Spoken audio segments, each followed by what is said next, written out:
Salut, c'est Marco de Top for Phone. Aujourd'hui, vidéo de test rapide, test express, fast test, comme on va les appeler chez Top for Phone, du Samsung Galaxy S5. Un mobile que j'ai eu l'occasion de vous présenter récemment lors d'une série d'articles sur le site de Top for Phone, mais aussi lors d'une vidéo de déballage qui m'a permis notamment de vous faire une petite présentation très rapide du mobile.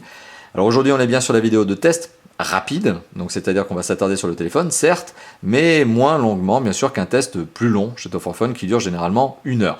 Aujourd'hui, cette vidéo va probablement durer une vingtaine de minutes, mais elle va malgré tout me permettre, en 20 minutes, de vous faire une présentation du mobile sous deux grands aspects très classiques chez Top for Phone. Premier aspect, c'est le matériel, à savoir l'esthétique, notamment la prise en main du mobile, mais aussi l'image, le son, la connectivité, les performances plus largement du téléphone.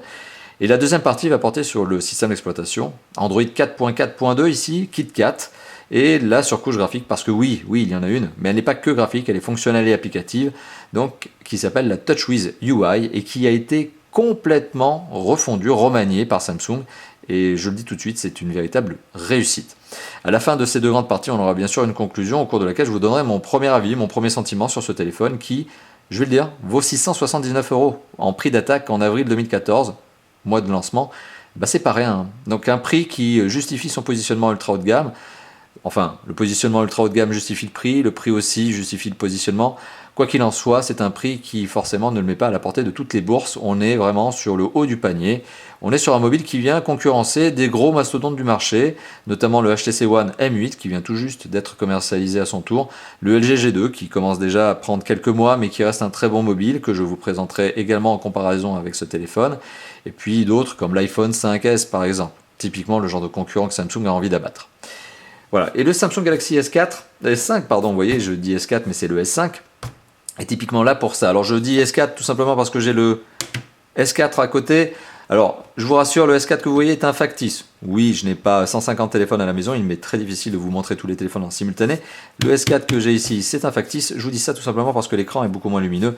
Ce n'est pas parce qu'il est moins bon, celui du S4, c'est tout simplement parce que c'est un factice. Mais ça vous permettra d'avoir une idée des dimensions et je reviendrai sur cet aspect-là d'ici quelques petites minutes. Le Samsung Galaxy S5 du très haut de gamme, et j'avais été un peu taquin lorsque j'ai fait la vidéo de déballage, j'avais tendance à dire que, encore une fois de plus, c'était très plastique. Alors oui, le Samsung Galaxy S5, il est en plastique, comme les générations précédentes, on est sur un téléphone qui est en châssis plastique, carrosserie plastique. Par contre, bon point, il est quand même plus rigide que par le passé. Les S3 et S4 étaient particulièrement souples, et notamment le S3 et le S4 avaient un gros défaut, à savoir que le cache batterie s'enfonçait sous la forte pression parce qu'il y avait un jeu trop important avec le cache batterie et la batterie.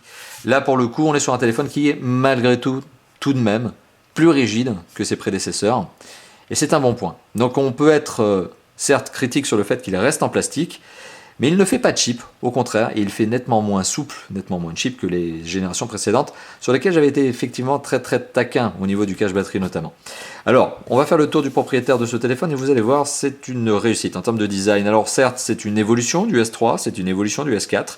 On n'est pas sur quelque chose de radicalement différent, on reste dans le style Samsung, mais on s'approche beaucoup plus du style du Note 3 par exemple que du style du S3 et S4, notamment S3 qui était très arrondi. Alors, sur sa face avant, que retrouve-t-on? On retrouve un écran de 5,1 pouces. C'est plus grand que l'écran du S4 qui faisait 4,99 pouces. À l'époque, le S4 faisait moins de 5 pouces, exprès pour permettre à Samsung, justement le constructeur, de dire que ça n'était pas un phablette. Pour le coup, là on est avec un écran de 5,1 pouces. Samsung maintenant n'en a pas grand-chose à faire qu'on le catégorise en phablette. Au contraire, c'est ce qu'il recherche.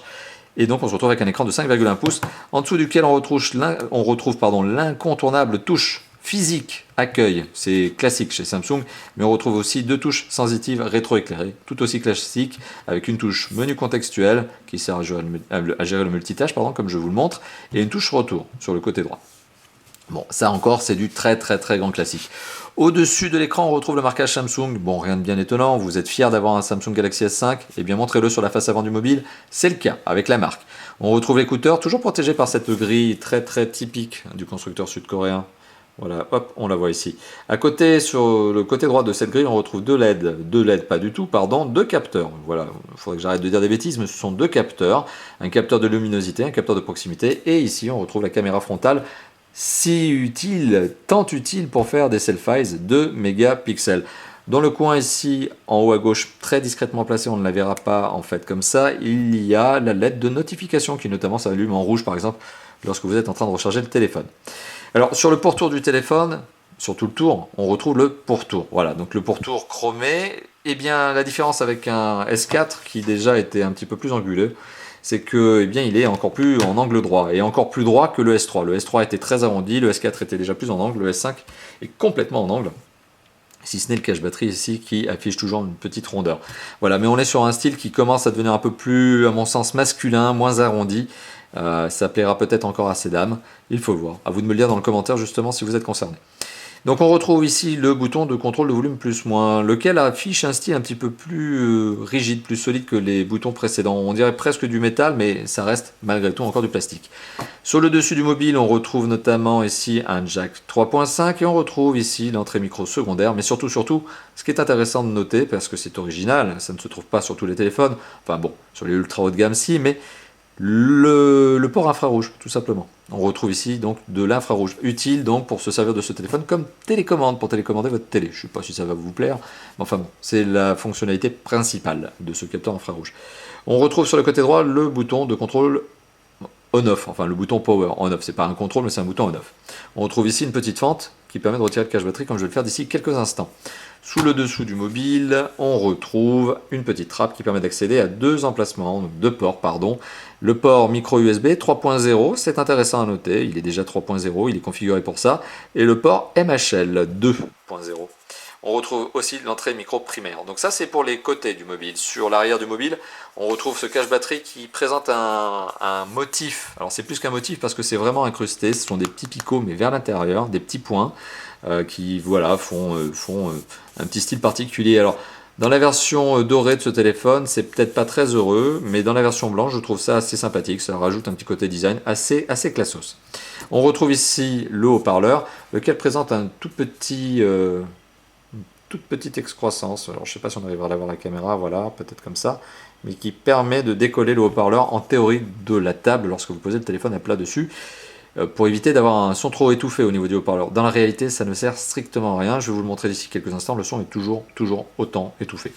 On retrouve le marquage Samsung parce que vous êtes fiers, j'indique encore une nouvelle fois, mais quand vous achetez un S5, vous êtes fier de montrer que c'est un Samsung S5.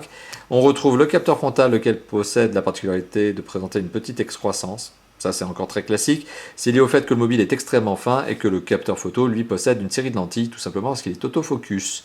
Et on retrouve un flash LED. Bien sûr, à côté, on a du capteur. C'est notamment géré pour le S11. C'est tout ce qui est cardio et compagnie. Fonctionnalités sur lesquelles je reviendrai plus tard, peut-être à l'occasion de vidéos spécifiques. C'est pareil. Voilà, donc petit tour de propriétaire du téléphone, un téléphone qui présente une bonne prise en main malgré tout. On est sur un 5,1 pouces. Alors un 5,1 pouces qui est forcément de fait plus grand que le 4,99 du S4. Voilà, ce fameux modèle factice. Alors vous m'excuserez de vous montrer encore un modèle factice, mais voilà, on n'a pas forcément des moyens hyper étendus chez Top 4 Fun et on ne peut pas non plus s'approvisionner tous les mobiles du marché. Donc ici on a le S4, le S5. Bon, on a un téléphone qui est juste un petit peu plus long.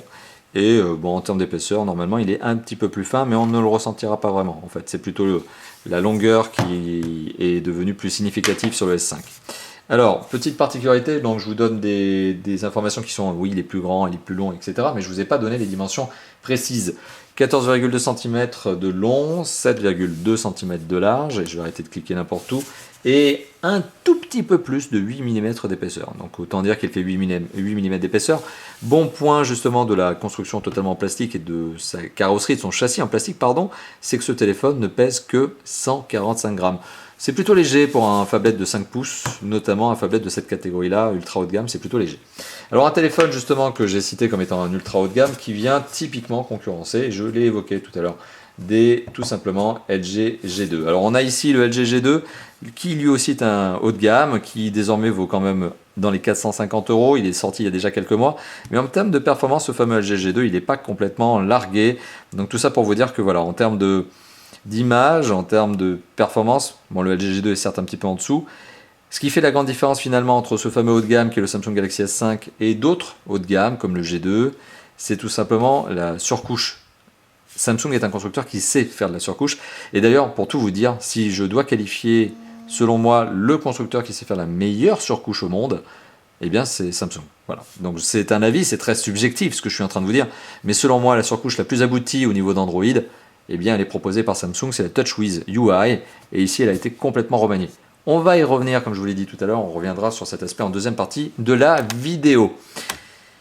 Je vous ai fait faire un tour du propriétaire, maintenant il est temps de passer à l'image et au son, et vous allez voir que bien le S5 est un mobile qui envoie du lourd. L'écran, c'est un écran de 5,1 pouces, j'insiste bien là-dessus, donc on est sur la dimension phablette, on est sur un écran Super AMOLED, c'est extrêmement coloré, c'est très contrasté, et la luminosité est excellente, et on a des angles de vision qui sont tout simplement bluffants.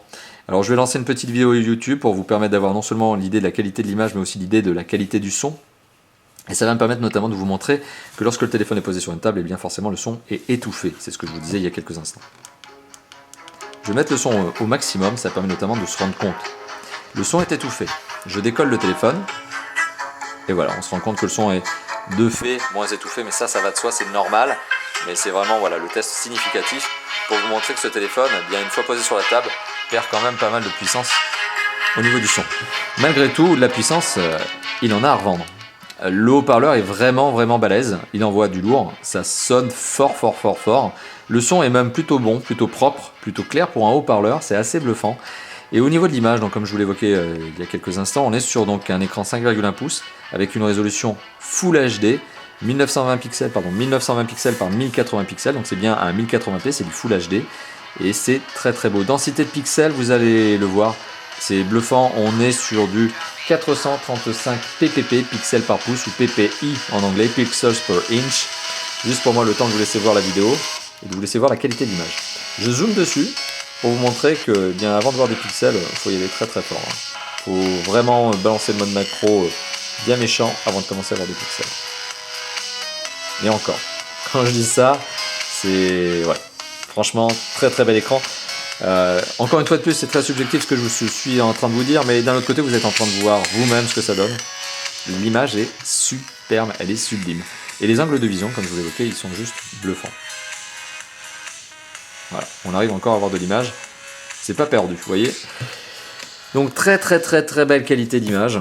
C'est sans doute l'un des gros points forts du Samsung S5, Samsung Galaxy S5. C'est-à-dire que ce téléphone regorge de points forts, mais parmi le top des points forts, il y a l'image. L'image, c'est vraiment l'aspect le plus bluffant de ce téléphone, l'un des aspects les plus bluffants, notamment avec sa connectivité et ses performances. Là, je vous ai parlé de l'image, je vous ai parlé très rapidement du son avec le haut-parleur. L'écouteur, bien sûr, vous l'imaginez, donne un son tout à fait bon.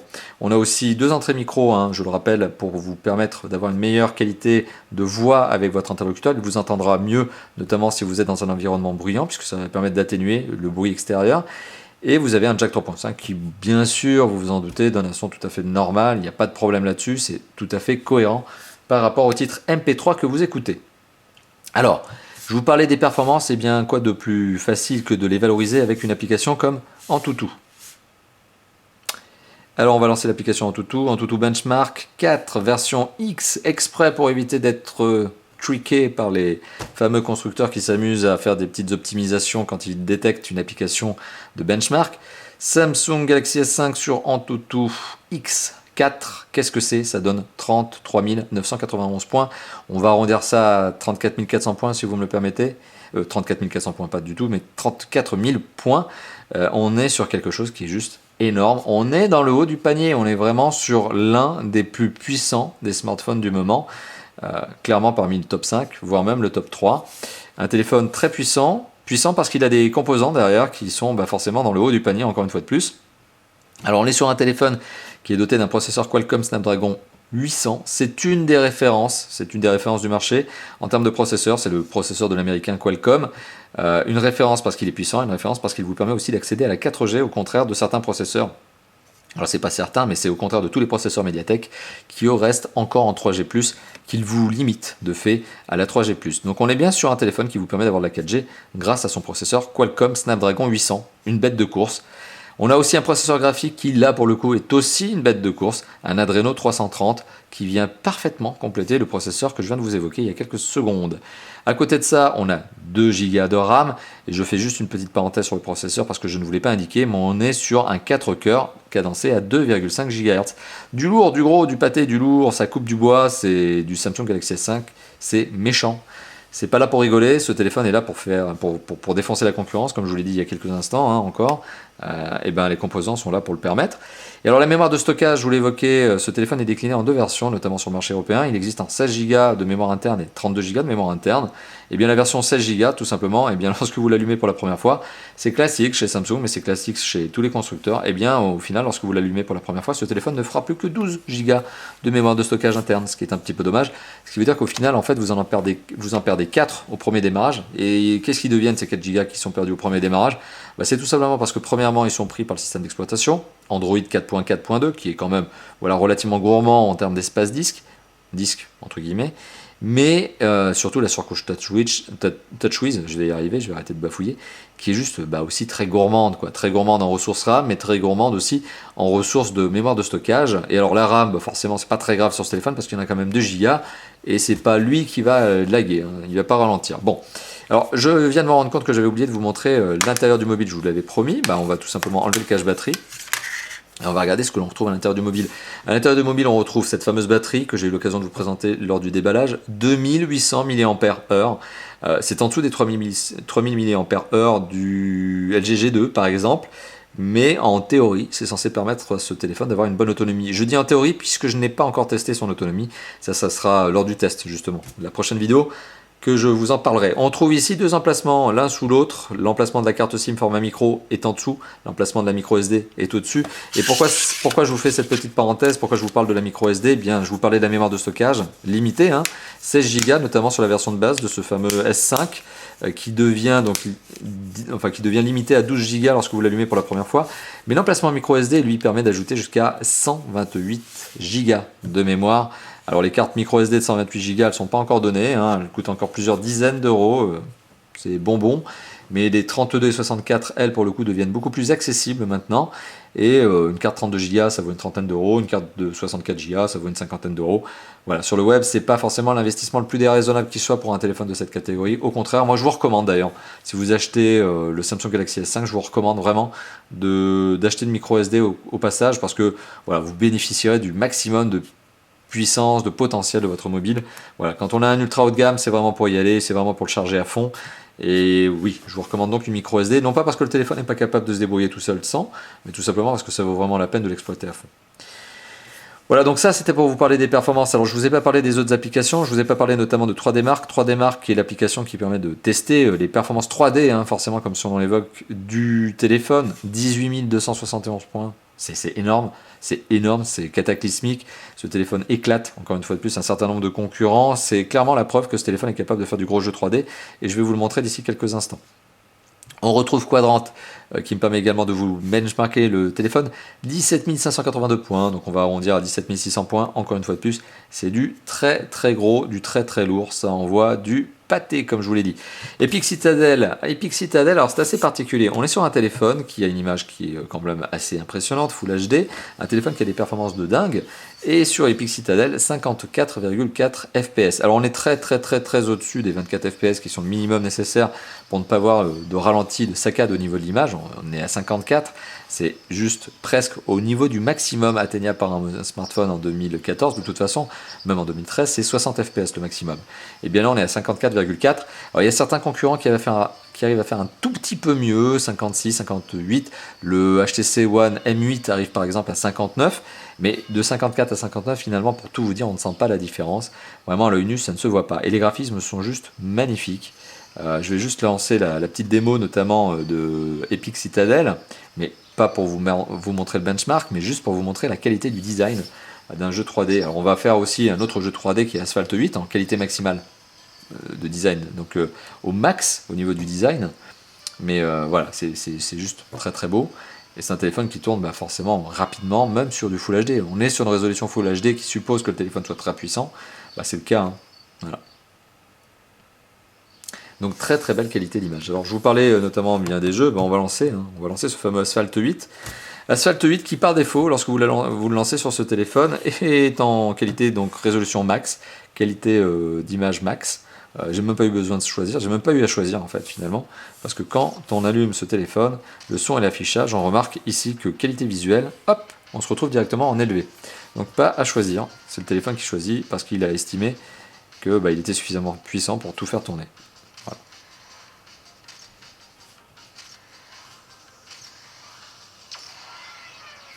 Première course de Asphalt 8. Oui, parce que forcément, je viens juste de l'installer Asphalt 8 sur ce téléphone.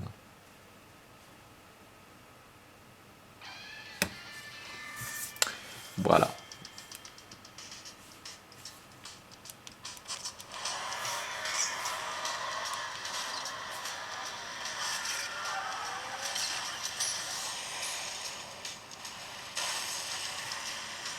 Alors, vous l'avez vu, l'image est bluffante. Bluffante en termes de contraste, bluffante en termes de qualité, c'est superbe. Le Super AMOLED joue ici, enfin prend ici tout son sens. Certaines personnes préfèrent le Super AMOLED au LCD IPS notamment, tout simplement parce que la qualité d'image du Super AMOLED est beaucoup plus contrastée, les couleurs sont beaucoup plus vives. Alors ça plaît ou ça ne plaît pas, il y en a certains qui trouvent ces couleurs un peu trop vives. Bah pour ma part, moi je les trouve juste très très très belles. On est sur quand même un niveau beaucoup moins criard que sur les générations précédentes de Super AMOLED. Voilà, et ça tourne très très bien. Hop, crash. C'était donc le temps de finir cette séquence de jeu. Donc oui, un mobile très très très puissant. Alors maintenant, il est temps de parler de la connectivité. Forcément, vous vous en doutez, sur un téléphone tel que le Samsung Galaxy S5, on est sur quelque chose qui, là encore une fois de plus, est extrêmement complet. Alors, je vais juste vous montrer le menu paramètres et je reviendrai aussi sur ce menu dans quelques instants lorsqu'on va parler de la surcouche. Alors, on a du Wi-Fi, on a du Bluetooth, du Wi-Fi A, B, G, N, AC, hotspot, compagnie. On a toutes les normes. Cherchez pas au niveau du Wi-Fi, vous avez toutes les normes. C'est exactement la même chose au niveau du Bluetooth parce que vous êtes sur un 4.0, A2P, puis etc. Il y a vraiment toutes les normes. On a même du GPS, bien sûr. Ça, c'est quasi un incontournable. C'est même un incontournable maintenant sur les smartphones et on a du GPS. Alors, qu'est-ce qu'on a comme GPS? On a du AGPS. GLONASS. On a aussi du NFC, sympa, parce que bon, bah, c'est une norme qui, même si elle a du mal encore à décoller, eh bien, commence à se démocratiser sur les hauts de gamme. Donc, ce qui veut dire que c'est vraiment les utilisateurs de haut de gamme qui passent sur du NFC. Généralement, le NFC, c'est encore l'apanage des mobiles puissants et chers. C'est pas encore sur de l'entrée de gamme et c'est encore très très très difficilement atteignable sur du moyen de gamme. Mais voilà, on est sur un téléphone qui est extrêmement complet. Alors, juste pour préciser, on est sur un GSM, donc usage téléphonique, hein, appel émis reçu et SMS émis reçu, qui est quadriband. Donc, vous pouvez l'amener avec vous partout dans le monde, il se raccroche à tous les réseaux. Il est 4G LTE, c'est-à-dire qu'il est au maximum, 4G LTE 150 mégabits seconde. En termes de download, on est au maximum de la 4G d'un mobile. Donc il est encore une fois de plus au max de la norme. On est USB 3.0, donc il est déjà en avance. Hein. Il y a encore des mobiles aujourd'hui qui sortent qui sont en USB 2.0. Là on est sur du 3.0, on est sur du MHL 2, comme je vous l'ai montré tout à l'heure sous cette fameuse trappe. Voilà, donc c'est très très complet. On a du jack 3.5, emplacement de carte micro SIM, emplacement carte micro SD jusqu'à 128 gigaoctets, j'allais dire méga, mais rien à voir. 128 gigaoctets de mémoire. C'est un téléphone puissant, mais c'est un téléphone qui aussi a une connectivité ultra complète. Pour tout vous dire, en fait, rien ne manque. Je vous mets au défi de trouver une norme, et n'hésitez pas à le mettre dans les commentaires si jamais vous la trouvez, mais je vous mets au défi, véritablement, de trouver une norme manquante sur le Samsung Galaxy S5, puisqu'il a, à mon sens, absolument toutes les normes. Voilà, donc n'hésitez pas à commenter cette vidéo, justement, pour me faire part de votre impression. Enfin, dernier point en parlant de connectivité, il y a quand même un point qui est relativement important, c'est le DAS. Alors vous le savez, le DAS, c'est le débit d'absorption spécifique. C'est ce qui permet justement de valoriser la capacité qu'a un téléphone d'émettre peu ou beaucoup d'ondes. Le DAS de téléphone, eh bien, il est de 0,56 watts par kilo. Alors, c'est pas le meilleur DAS que Samsung a eu sur un de ses hauts de gamme. Le Note 3 était clairement en dessous, il était à 0,2-0,3, je crois. On est sur un score qui reste malgré tout parfaitement cohérent pour un mobile de 2014. On est en dessous des 2 watts maximaux qui sont légales en Europe. On est en dessous des 1 watt par kilo qui sont ma propre barrière psychologique au-dessus de laquelle j'estime que le constructeur a déconné.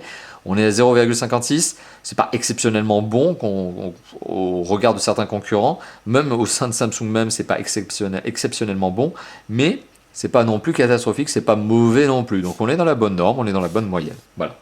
Donc ça, c'était pour vous parler de, eh bien, tout simplement de la connectivité. Alors, là, je suis en train de vous le montrer. Je suis en train de vous montrer notamment le système d'exploitation et la surcouche. Je vais éteindre le téléphone juste pour vous montrer le petit effet de l'écran de déverrouillage. Vous allez voir, c'est mignonné à souhait. Hop, je vais juste peut-être mettre un petit peu de son. Non, je vais mettre le son maintenant. Ah non, bah écoutez, je suis peut-être en train de faire un petit fail. Mais tout à l'heure, il me semblait, quand je déverrouillais le téléphone, qu'il y avait une petite animation sonore. Non, même pas. Bon, en tout cas, il reste que l'écran de déverrouillage est très ludique, complètement personnalisable avec des petits raccourcis, bien sûr, supplémentaires. On est sur un Android 4.2, rien du tout, on est sur un Android 4.4.2 KitKat, qui déjà à la base est extrêmement puissant, extrêmement complet, mais que Samsung a customisé, c'est encore plus beau. On a différents panneaux, on a un panneau d'accueil, quand on slide sur la droite, on a les autres panneaux supplémentaires, et quand on slide sur la gauche, vous allez le voir, on se retrouve avec un flux d'actualité. Alors, ce flux d'actualité, je vais le rapprocher d'un concurrent, HTC. HTC avait sorti un flux d'actualité qui était du même acabit, qui s'appelait le Blinkfeed, je crois, Blinkfeed, ouais c'est ça, qui permet non seulement d'avoir de l'actualité sur différents magazines, mais aussi de gérer eh bien, Facebook et Twitter. Voilà. Et donc on est vraiment dans la même veine, on a ce fameux équivalent de Blinkfeed chez HTC, qui est présent donc, sur la HTC One, qui est le haut de gamme de HTC, et bien ici on a cette fameuse version. Donc sur la gauche, hop, on retrouve ce fameux flux d'actu. Alors, autre particularité, ce téléphone est livré par défaut. Vous pouvez, alors par défaut, il faut l'installer, mais l'application est là, hein, elle est gratuite, et est livrée avec un mode enfant. Alors, c'est très très sympa ce genre de mode enfant. Je reviendrai aussi là-dessus plus tard, peut-être à l'occasion d'une vidéo séparée, parce que c'est typiquement ce qui faisait un peu la force, notamment des Nokia Lumia.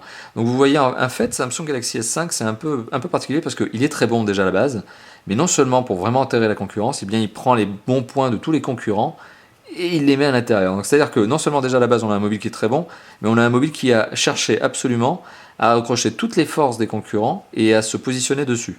Donc toutes les originalités que les concurrents proposaient, eh bien dites-vous qu'elles sont à peu de choses près, toutes présentes dans ce téléphone. Donc on a aussi un mode enfant, eh bien, qui vous permet de sécuriser le contenu de votre téléphone.